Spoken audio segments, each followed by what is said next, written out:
assalamu aleykum bandiraɓe yeeɓiyankoɓe Ayaw Pain TV bisimilla moon e robinde moon jayndel garandi men aljuma hannde eko weltare tan huccidde moon ñande foof ko adi ɗum en jetti Allah en juule Mouhamadou Rasulullah sallallahu alayhi wa sallam kokkude men fartangue artude ɗo dartare ɗo hannde ko noon calminirten jihnaɓe sennaɓe waliyaɓe hay goto jejjitaka ɓe calminama ɓe ñagama duwaw nde duwaw o yuppoto e Sénégal yuppo e dendagal windere nde foof nde Allah ittata ɗo Covid 19 o ko noon kadi calminirten mone mana kala inde mum salminama ene wonde mbaɗi yettode muɗum en mbi aljuma moubarak aljuma moƴƴo mala nde jaam e kisal wonate e Sénégal foof e dendagal aduna o foof kono noon calminirten kala yeeɓiyanke Ayaw Pain TV no subaka kala eɗen garda ɗo e banimen gorko Amadou Moussa Anne gorko Mouhamadou Hunare Amadou Moussa Anne jaam walema awale jaam debbo pullo debbo mo jumdonde masinator gural Maysa Ali gural waliyaɓe sernaɓe juma toyi jimta ekkuɓeje mbi sikki mi waɗi no Sharif Diallo wi eyyi ko noon wino sikki o weltima ɗum dendagal jumnaɓe foof ne wawi tawi beltima kañumen en tout cas so tawi ko noon asko ngo yaari mi anda noon komi puɗɗiɗo tan gonmi koye jangde ɗum noon ko salmitademo no fewi e oɗo subaka aljuma moƴƴo malaɗo no mbiɗa ni en mbi aljuma moƴƴo malaɗo yo Allah hokki en hawrude e aljumaji jonɗi saabu eɗen gandi ko tolni aljumaji ɗiɗi en keɓani huccodirde e bandiraɓe sababude nde wonno ko aljuma 25 décembre kono kadi aljuma capan tati e goho lewru décembre walla mbiyen goho lewru décembre en keeɓa goho lewru janvier en tout cas hawri koye fériéji en keɓani huccodirde e bandiraɓe ɗum noon sikki ala ko Allah hokki en dokkuɗen fartange en tout cas hawrude oɗo aljuma eɗen ñagoma nde okkaten fartangeji goɗɗi mbawani hawrude e aljumaji kewɗi tawi ko aljumaji moƴƴi malaɗi no kewɗen wiide kala subaka ɗum ko caggal yettude Allah e julde nabi Mouhammadin ya rasulallah sallllahu alayhi wa sallam nde jettuɗen jinnaɓe men ɗiɗo jettuɗen dendagal yeewiyankoɓe men eɗen mbiyaɓe assalamu aleykum wa rahmatullahi taala wa barakatuh waaleykum salam wa rahmatullahi taala wa barakatuh guila kam en jaadi hen hannde wuttuma on yooɗi machallah a jarama e toñangue min mbaɗa jaɓa toñede ala probléme par ce que koni mbaɗannomi Aissata Ndiaye en tout cas machallah yooɗi no fewi mi waɗi apprécié e no Abba Sérif wini o wi o weltanimama no fewi nde goppiɗa hen hakkille ma eko mbimaɓe ko tigi ɗum noon weltare nde ko ɗendade wadde ko noon hannde ko ɓuuri tengtude e jayndeli meɗen ene wayno Dieynaba hannde ene jeeya ko ɓuuri tengtude ko kabaruji ɗiɗi sen beelama mbiyen ko adi kala ko mboros coronavirus pellite kese ene wayno ƴettama eko yewti e fanno ummorade jagoɗo tambiɗo gueɗe e kisal nden ka leydi Sénégal hono Antoine Diome kono ɗum ko ina tawe hen kabaru mbo welani kono kabaru kulɓiniɗo wonande leydi men Sénégal oɗo meilleur élève woni ɓiɗɗo leydi men Sénégal tawi ko meilleur élève 2018 2019 biteɗo Diary Sow ene wayno o saaha hannde ko majjuɗo toon to leydi France ko jiilaw tigui woni e waɗede e fanno beele omo yiite kono caggal muɗum ma en gar eko yuti e kala honno mbatten e kala ñande aljuma ko fate banggue coftal ɓalli woni sport hande udditirten ko jayde Le Soleil ko noon tigui jayde guendiri nde wi ko ɓornogol masque wonti alay saago ɗum ɗon nonne kadi e ha joni e dente woni ko wiyete ko wayno ziyaruji e ko nandi hen ɗum ɗon foof de o saaha hande haɗama hani e inderi hani e dewle foof de ɓe kolliti wonde laamu leydi men Sénégal haaɗi ɗum ɗon noon ko gam ha joni etade riwtude ko yewti ko e oɗon mboros coronavirus to banggue yaha garta woni transport ɓe kolliti wonde ɓeɓe ganduɗa ko darotonoɓe e ɗin ɗon bus uji tata kono kadi Dakar Dem Dikk woni Dakar yaha garta yen pamde ɗum noon kala o saaha hannde ustama ɗum saabi noon place uji kala gustama ɗo ɓe mbi kono ɗum koɓe garti oɗo vaccin anti covid 19 ɓe kolliti wonde Sénégal de o saaha hannde yañi hono jiilaw muɗum beele kay ina wawa hebde vaccin moƴƴo ɗin ko guri jaji ne tawe e hello ɗiɗi e nde jayde guendiri Le Soleil waɗi hen ko jayde quotidien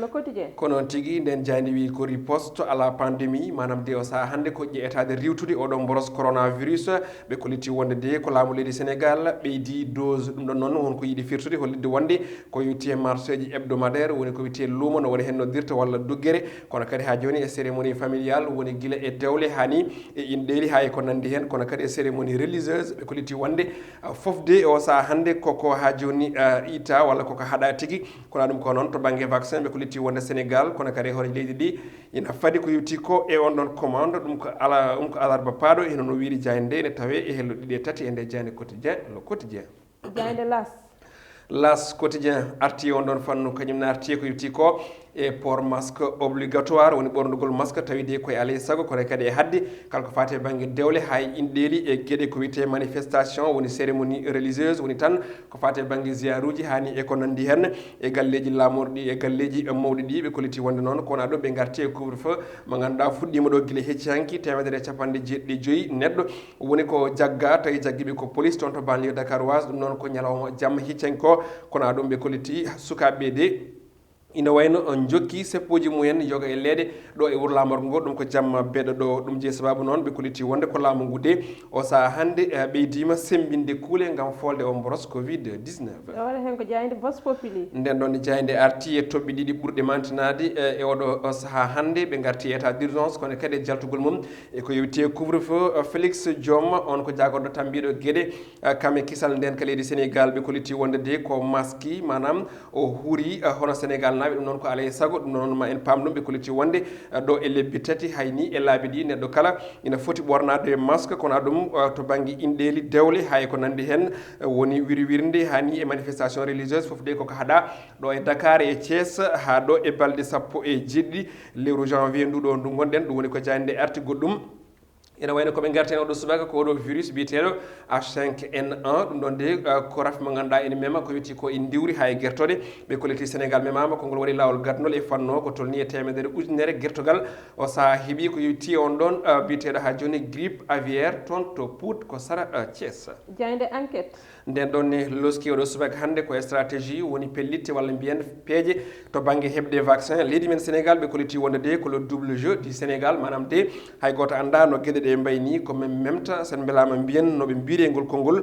ko adi ɗo kala ɓe mbino koɓe tawtortake ko yetti e oɗo initiative woni peeje oɗo ɓeɗo witeɓe hono COVAX to banggue vaccin mumen kono de Sénégal yiddi muɗum ko heɓde ko yetti ko e vaccin ji goɗɗi ɗi ganduɗa ɗi kay ina mbawi ha joni tawi kamɓe koɓe ɓe jilli e gonɗon jiilaw kono kadi e ko yetti on ɗon Sembe Abdoulaye Diouf Sarr holliti wonde maɓe ƴettu vaccin walla maɓe keɓ vaccin mo ganduɗa o kay ko ɓurɗo wawde moƴƴude ɓiɓɓe leydi ndi kono kadi ko bawɗo ha joni rende ɓesgu leydi Sénégal kono ɗum o holliti wonde ko alay saago yimɓe gusta ko yetti ko e gacce kono kadi o erima ɓe ganduɗa ɓe ko wonɓe e galleji ɗi cellani tawi ko mboros coronavirus gondi yo gummo e ha joni e suuɗor mumen kolliti wonde rafi o nana e munen e on tuma mbawa safrede mbiɗa leydi men ina yalta e oɗo kaya mbeya to banggue covid 19 jayde l'observateur nden ari e titre goɗɗo e oɗo subaka hannde no mbiruɗen nani ko kabaru goɗɗo mo ganduɗa ko ɗeɓɗo musde saabu kay ko kulɓiniɗo sababu noon ko o lauréat woni kan kemnoɗo concours général 2018 et 2019 tawi noon ko toon to ganduɗa ko woni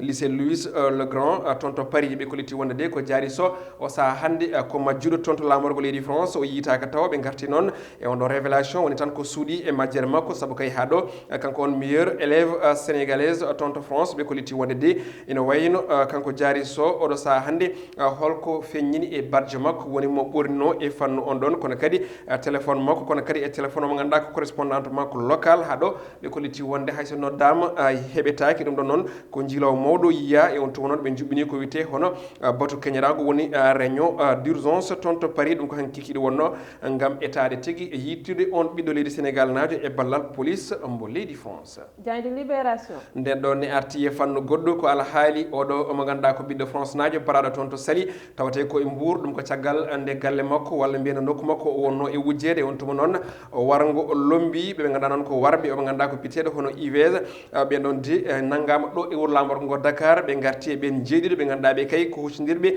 e brigade gendarmerie des Maristes ɗum ɗon noon ko ɗo tigui e légal men ngal ɗo ɓe kolliti wonde noon ɓeɗon de jopaɓe fannu o saaha hannde nana e juuɗe ɓen ɗon dadiɓe kono ɗum ɓe garti e alhaali majjere oɗo jaari so meilleur élève sénégalaise 2018 2019 ɓe kolliti wonde oɗo saaha hannde di ko ha joni ko hakkillaji dariɗi woni ko jiya e ko yetti on ɗon révélation caggal nde wasde mo yitede kono kadi e noddademo téléphone kanko e correspondante makko local ha ɗo o yitaka taw jayde stade udditen jayndeji men kono tigui hono no kala subaka ɓe dokki walla mbiyen ɓe gaari ko e Mbaye Diagne noon ko joueur leydi men Sénégal ɓe kolliti wonde ko wondemo meilleur buteur toon to caggal leydi ha tengti e toon to Super League ko toon to leydi turque ɓe kolliti wonde noon ko ɗi konguɗe o haali kanko Mbaye Diagne o wi komi wona Messi kono kadi mi wona Cristiano Ronaldo kono de mbiɗa andi kam mbiɗa andi holno but marquirte Falcao Radamel holliti wonde kañum de ne wayni wonde waɗi ko ɓuuri ko waɗi ko toon to Galatasaray kono ɗum ko o arti ko yuti e hol yidde makko e saha ko gagnademo hono super league e ko yuti e lawol ɗimmol kono kadi so gagnimi on tuma o wawa yaade club aji goɗɗi o arti kadi nde on namda wonde hol gonka makko équipe nationale o wiide ko meeɗa ɗurnade on kippu guindijo leydi men Sénégal kona ɗum compétition africaine tirage au sort ɗum ko hande oɗo aljuma ɓe mbi tan ko holko faadi walla hol janggo club mbo Jaraaf kono kadi e Tengueji FC ɗum noon ɓe ganduɗa kay ɓe garti hen ko ɓuuri yajde kono ɗum ɓe garti e présidence élection ko yuti ko e CAF woni confédération africaine de football ko ñande sappo e ɗiɗi lewru mars toon to Rabat leydi Maroc candidature mo ganduɗa ko maître Augustin Senghor waɗama validé manam o jaɓanama kono ɗum ene tawe hen Guédiawaye FC ɗum ko Ligue 2 e to banggue ha joni juɓɓitinde on club Elhadji Ousseynou Diouf kañum de suba directeur sportif on ɗon club mo banlieue dakaroise ene wayne ko ɗum ɗo wonno ko tongude ene kelle gadane jeenaɓe o subaka ko noon tigui Diayde stade uddata Diayndel men no kala e subaka ko noon min jarata hokkude moɗon hannde ko woni point du jour ko woni toɓɓere momin gaddata rendo ngo e kala saaha ko hannde ko min gaddata ko sport hannde woni toɓɓere rendo ngo ko sport en jii hannde Ligue des champions africain caggal duuɓi 16 hannde yahani compétition ko heccanki hollitama ɓe jaa compétition ko waɗi ɗum ko Tengueji FC Amadou Moussa an holko gattanta rendo ngo e oɗon compétition moɓe jogori yaade so Allah lamɗo jaaɓi ko noon tigui no mbiɗani Dieynaba hono kala ñande aljuma haali gonga par ce que duuɓi 16 en tout cas wona balɗe 16 no woni hen mbirata ko hunde ɓoyde no fewi kippu guendijo mbo leydi men Sénégal ene wayno ha joni yahani ko yetti on ɗon compétition africaine saabu wonno ko 2004 woni ital ujunaje ɗiɗi e nayyi ko nden leydi men Sénégal club mum en tout cas wayi jeeyede e tirage to banggue match du pool ko heddi ko foof ɓe éliminte tan koto banggue barrage woni ɗin match ɗi ganduɗa ɗi kay ko ɗaftodiral kono noon heccenke o Sénégal ne wayno arti uureki on ɗon compétition caggal nde ɓe mbiɗa ni oɗo club mo ganduɗa ko Tengueji FC premier participation muɗum kono kadi e premier qualification ɗum noon ko hunde historique manam ko ɗum tarih e football leydi Sénégal ko ɗum wonno ko faɗano équipe guendijo saabu eɗen gandi eɗe duuɓi battidiɗi ha tengti to banggue classement FIFA ene wayno ko tolni hande e duuɓi ɗiɗi mankude seeɗa ko Sénégal woni e gardigu on ɗon hono mbiyen to banggue classement CAF ɗum ɗon noon so wiyama noon tawi football local o moƴƴani ko hunde hawnide seeɗa donc noon eɗen mbawi wiide ligguey mawɗo waɗama ha tengti dirigeant ji football local ɗi mbaɗi jaltini koppeje jaltini ko wiyete peeje woni stratégie to banggue holno ɓe mbaɗata ha Sénégal ne wayno arta e ko yewti compétition africaine donc ɗum ɗon ko hunde wande fayida en tout cas e yiyande men adide kono ɗum ko aussi ko ɗum weltare mawde saabu eɗen gandi wonko ɗum jibinta e to banggue gartam wonande football local o ha tengti eɓe ganduɗa ɓe ina petta e club aji men ɗi donc noon so tawi hande ɓe duttima e on ɗon compétition eɗen mbawi wiide ko hunde ganduɗa nde ina ko hunde ɗaminnode kono kadi ko hunde moƴƴere e football leydi Sénégal saabu eɗen gandi ɗi dumunaji kala kamɓe ardiɓe ɗin club aji eɓe goyto fannu o financement ummade état financement ummade e ko yewti fédération sénégalaise de football donc eɗen mbawi wiide ko hitande hono daroride Sénégal to banggue football hitande ganduɗa nde kay ko ɗamawo mawɗo wonande football leydi men Sénégal saabu en kaali joni joni hay candidature mo ganduɗa ko maître Augustin Senghor mbaɗaɗo validé pourquoi pas ɗo e ñande sappo e ɗiɗi lewru mars ene wayno o gagnant e ko yewti koye on ɗon CAF te on tuma eɗen gandi gartam mawɗo men faada kono hade nde eɗen mbawi wiide kam ko wiyete avant goût manam ureki mawki to banggue e gartam kono kadi e moƴƴere football Sénégal inana tigui laya no hannirta ni donc wiide kamɓe Tengueji FC no mbimini joni no Diayde nde wiiri tirage au sort ko hande vendredi woni oɗo aljuma mo gonɗen donc ene way noon ɓe kawra e club aji ɓutti saabu à chaque fois kala baɗɗo qualifié Ligue des champions ɗo e dunde Afrique ko club ɓutto wonata en tout cas club mawɗo kono kadi eɗen mbawi wiide elmimɓe hono Raja de Casablanca to banggue barrage ɓen ɗon kala mo kawri hande alamo donki fettidde donc eɗen jogui ɗamawo mawɗo eɗen jogui kadi aussi fandare mawde oɗon club mo ganduɗa ko goto e club aji ɗi banlieue dakaroise wadde ko wiide tan mataw en ɗaminima hankanti ma wonno way so Allah lamɗo jaawi e caggal duuɓi 16 moɓe jahani hen ɗi hankkandi woodi ko ɗamina ko jogori wadde hen te fayida e ɓesguli Sénégal woni ɓeeɗo fettoɓeɓe e ko noon min mbaynirto moon bandiraɓe yeeɓiyankoɓe aya Pindi TV ko yettude e jannude kendal noon men to caméraman o woni Mansour Sow alliance Thiat e assistant mo ko Amadou Touré ko aadi men ko janggo so Allah ko aadi men ko foti wonde ko altine janggo ko samedi ay mi yejjit aadi men janggo ko weekend no wiiri ni yete janggo ko samedi so Allah lamɗo jaaɓi wadde aadi men ko altine so Allah lamɗo jaaɓi